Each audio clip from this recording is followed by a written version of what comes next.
Hey everyone, today we're standing in that quiet moment, the one where a woman leans in, smiles a little softer, says something offhand like, I don't usually do this, and your brain freezes trying to decode whether it's permission or a trap. There's a soft lamp glowing behind her, maybe the faint hum of the city in the background, and everything feels like it's moving slower than usual. And if you think you can control how others feel about you, then maybe that's exactly what you haven't let go of yet. So before you get too comfortable, take a moment to like the video and subscribe, but only if you really enjoy what I do here. Let me know where you're tuning in from and what time it is over there. Now, turn off the lights. Maybe turn on a fan for some soft background noise, and let's begin today's journey together. You were never taught her language, not in school, not from your father, not even from those locker room conversations that tried to pass as wisdom. What you were taught was to chase, to impress, to take the lead. You were taught that if she doesn't say it clearly, she doesn't mean it. And that's where you lost the game before you even knew there was one. Because women don't speak desire the way you do. They speak it in pauses in the way they look at you and look away just as fast. In the way they mention something vulnerable, not to be dramatic, but to see if you'll hold the moment or fumble it like every other guy. It's not I want you, it's you make me feel calm around you. Or there's just something about tonight. See, most men think of desire like an action movie explosion's heat motion. But for women, it's more like a slow jazz song at 2 a.m., subtle, layered, and heavy with things left unsaid. Philosophers still debate the nature of attraction, whether it's primal, emotional, or constructed by culture. But here's what they all agree on: true desire is never loud. It reveals itself when someone feels safe enough to want. And that's the part you keep missing. Not because you're dumb, not because you're weak, but because no one taught you to listen for the emotional beat behind the words. You've been tuned into volume, not feeling. She doesn't need a man who finishes her sentences. She needs one who feels them before she does. So when she leans in and says something seemingly meaningless, like, I don't usually do this, or you're kind of different, that's not small talk. That's a whisper from a part of her that isn't used to speaking. That's her testing if you know how to hold silence without needing to fill it. Remember the first time you tried to read a wine label and realized you had no idea what oaky finish with floral undertones meant? This is kind of like that. There's a whole language she's speaking, and you've been pretending you're fluent when you barely know the alphabet. But don't panic. You don't need a translation manual, you need awareness. You need to notice when she gets quieter, not louder. You need to remember what she said after her third drink, not just what she wore. You need to understand that emotional safety isn't about making her laugh. It's about making her feel like she doesn't have to pretend. The modern world trains men to chase attention, to flex, to brag, but connection. That requires something more dangerous. It requires stillness, honesty, presence. And presence is uncomfortable. It means you don't get to hide behind clever lines. It means you have to meet her in that awkward space where desire isn't about performance, it's about truth. So next time you hear her say something quiet, something coded, stop trying to crack it. Let it land. Let her feel you receiving it. Because if you do it right, she won't need to say anything louder. She'll already know you heard her. And that's where the craving begins. There's a moment, and it always comes quiet when she looks at you like she's just realized something. It doesn't come with fanfare. It doesn't announce itself with fireworks. It shows up like a soft exhale. She says, I feel safe around you, and maybe you think it's just a sweet thing to hear, but let me be clear that sentence is not just kind, it's sacred. Because in a world where women are trained to scan every room for exits, where they clutch keys like weapons walking to their car, where just being nice can spiral into danger, telling a man I feel safe with you is her stepping into a level of vulnerability most men never earn. She doesn't mean safe like a seatbelt. She means I can let my guard down. I can exhale around you without bracing for what's next. I can let go of the armor I wear with everyone else. And that is everything. You think it's just words. You think she's saying you're not dangerous. But what she's really saying is that her body has finally stopped anticipating harm, that her nervous system that has been trained to flinch, avoid, scan, and shield has finally gone still. You didn't just say the right things, you became the right space. And that's when the seed of real desire is planted. See, for men, desire can show up fast, like pizza delivery 10 minutes or less. But for women, it's a slow-cooked stew. It needs to simmer. It needs warmth. It needs to trust that the fire won't burn her, just keep her warm. So when she says, I feel safe, she's already imagined the moment your hands are on her, and she's not afraid of them. Let that sink in. Philosophers still debate whether love begins in the mind or the body. But when it comes to women, It often starts in the space between the emotional climate you create. The man who understands that will always be desired, even if he never says a word. Now, here's where most guys get it wrong. They treat that sentence like a high five. Cool, thanks. They move on. Or worse, they speed up. They think I feel safe means I'm ready. No, it means don't break this. Because she's watching what you do next. She's paying attention to whether your calm is real or if it was just a performance to get her to drop her guard. This is not your green light. This is her offering you her most unguarded self and praying you don't crush it. You don't have to respond with poetry. You just need to stay still, stay present. Look her in the eye. Let her know without saying it that she hasn't misjudged you. Because when she says she feels safe, she's also asking, will I still feel that way tomorrow? If the answer is yes, she'll begin to crave you in ways you've never experienced. Not like a dopamine hit, not like a fling, but like a place her body wants to return to, a home inside someone else. And here's the secret: you don't need to be the richest guy, or the tallest, or the funniest. The man who knows how to build emotional safety is the man she fantasizes about long after the night is over. You become the reason she smiles at her phone, the scent she remembers on her pillow, the voice that calms her down when she's had a terrible day. Not because you tried to be unforgettable, but because you made her forget she needed walls. Quirky thought of the day: think of it like a turtle finally poking its head out, not because the world got safer, but because you did. So if she says, I feel safe with you, don't turn that into a performance. Turn it into a promise. Because now the most fragile part of her wants to step closer. And what happens next depends on whether you know how to stand still and hold her there. There's a strange moment usually in the middle of something ordinary where she tilts her head half smiling and says, you're not like other guys. It could be while you're driving, or sitting on the floor eating takeout, or even when you're just listening to her talk about something nobody else ever seemed to care about. And most men, they ruin it. They laugh awkwardly, deflect, shrug, or worse, they use it as some sort of ego boost. But what she just said, that's not small talk. That's not flattery. That is emotional vulnerability in disguise. It's her quietly admitting, I've been disappointed before, but maybe not this time. It's her revealing that some part of her is relaxing around you, adjusting its expectations, daring to hope that maybe, just maybe, you're not another detour to disappointment. Because for a lot of women, conversations with men can feel like deja vu. Same rhythm, same questions, same undertones of wanting something without really seeing her. So when she says you're different, what she means is you didn't rush. You didn't talk over her. You didn't treat her like a vending machine where kindness be our sex. Philosophers still debate the idea of otherness, the feeling of being apart from the crowd, of stepping outside the category.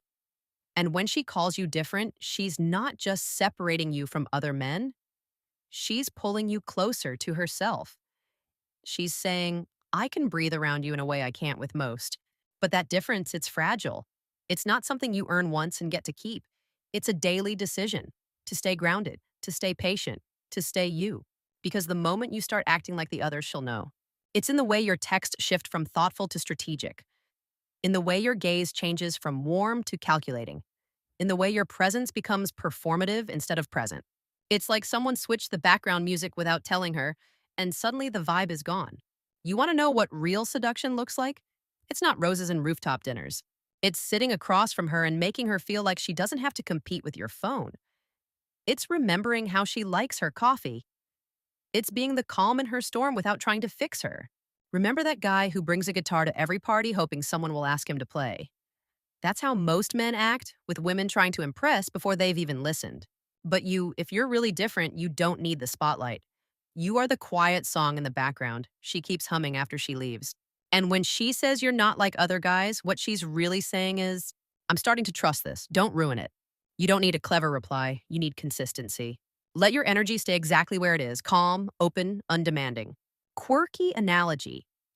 It's like a cat choosing to sit on your lap. You didn't call it, you didn't beg for it, you just made the space still enough that it wanted to come to you. So what do you do when she says it? You look her in the eye, you pause, and you say something simple like, I hope so. I'd rather be real than familiar. Because real is rare. And if you protect that realness, if you resist the urge to turn her softness into an opportunity, she will start to crave your presence in a way even she won't be able to explain. She won't call it attraction, she'll call it peace. You're halfway through your day, maybe pouring coffee, maybe scrolling your phone, and suddenly her message pops up. I can't stop thinking about that night. And your heart skips a little, not because of what she said, but because of what she didn't. This isn't her being flirty. It's not just a cute text to make your ego swell. It's a breadcrumb, a carefully placed echo. She's not asking you to revisit the moment, she's asking if you remember the feeling. For most men, desire is visual, image based. You remember what she wore, the angle of her body, the taste of her lips. But for her, desire is emotional memory. She remembers how she felt in your presence, the way your voice calmed her, the way your hands didn't rush, the fact that you didn't try to take more than what the moment offered. Philosophers still debate whether time is linear or emotional. In this case, for her, that night is still happening. Emotionally, she hasn't left it. So when she says, I can't stop thinking about that night, she's opening a portal. She's inviting you back into something sacred, not for your body, but for your energy. She's wondering if the gravity that pulled her toward you still exists, or if it was just her imagination. This is not the moment to say, yeah, me too. This is the moment to go still, to go deep, because she's not looking for confirmation, she's looking for connection. Not just, do you remember? But did it mean anything to you too? And if you can meet her there, if you can reference the details, she didn't expect you to remember the song that was playing, the way she touched your wrist, when she laughed, the way you both just sat in silence like it was music, then she'll feel something stronger than lust. She'll feel understood. And that is the start of emotional hunger. Quirky moment. Think of this like the smell of rain on pavement. Technically, it's just water, but it triggers something, a whole memory, a whole mood. That's what that night was for her, not just an event, but a weather system of emotion that keeps coming back. She wants to know if you've been holding that same forecast inside you. And here's where most guys mess up. They get cocky. They turn her reflection into opportunity. They start pushing for more. So when can we do that again? Like, desire is a transaction. Wrong move. What she's handing you is not permission, it's proof. Proof that you left a mark, proof that you made her feel something worth remembering. So instead of jumping forward, stay still. Say something honest. Something like, that night slowed everything down. I still think about the way you looked at me when everything else got quiet. You don't need to write a poem. You just need to anchor her feeling in your memory. Because when she knows you felt it too, not just physically, but emotionally, that's when the craving deepens. That's when she starts thinking of you not as a one-time spark, but as a place she wants to return to again and again. Not because of the sex, but because of the stillness, because of the safety, because you didn't try to possess the moment you honored it. You want to know how to make a woman crave you?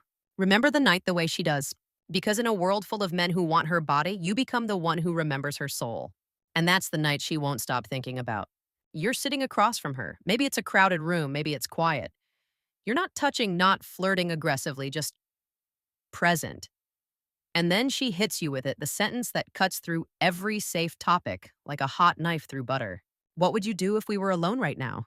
It sounds playful, teasing, maybe even a little dangerous, but if you think she's just messing around, you're already losing.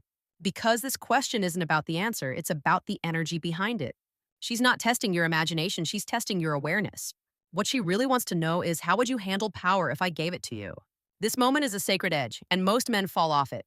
They get awkward, they stammer, or they go full caveman and respond with something crude, thinking that's what she's asking for. Spoiler, it's not. This isn't the moment to flex. This is the moment to reveal your emotional intelligence. You see, when a woman asks that question, she's stepping into the fire of her own desire and watching closely to see if you'll make it warmer or burn it down. She's imagining yes, but not just your hands. She's imagining your restraint, your respect, your ability to lead the energy without demanding anything from her.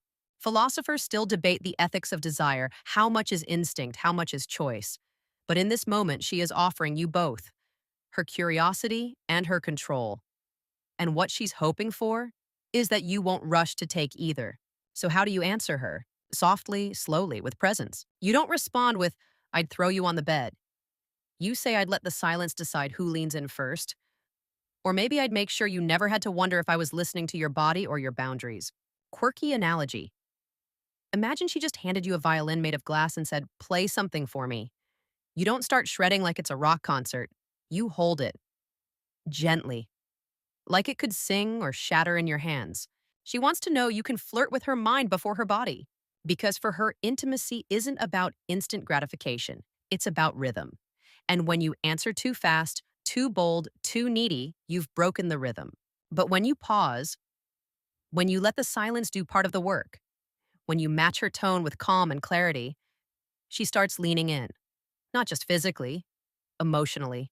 And here's the part no one tells you: that moment, if handled right, plants a desire in her that lingers, that grows, that burns slow. Because now she's not just thinking about your answer, she's thinking about your awareness, your restraint, your ability to hold tension without trying to own it. And that kind of man rare, magnetic. Because he doesn't chase the flame, he becomes the fire. So next time she leans across the table, looks at you with those eyes, and says, "What would you do if we were alone right now?" Don't fall for the trap of performance. Instead, give her presence, give her patience, give her the kind of answer that doesn't just tingle her skin, it settles in her chest. Because when a woman knows she can trust you with her desire without feeling objectified, that's when she starts craving you for who you are, not just what you could do to her. And the irony, once she knows you're not trying to take the moment, she'll start offering it. It comes out softly, hesitantly, a little laugh wrapped in a confession: "I don't usually do this."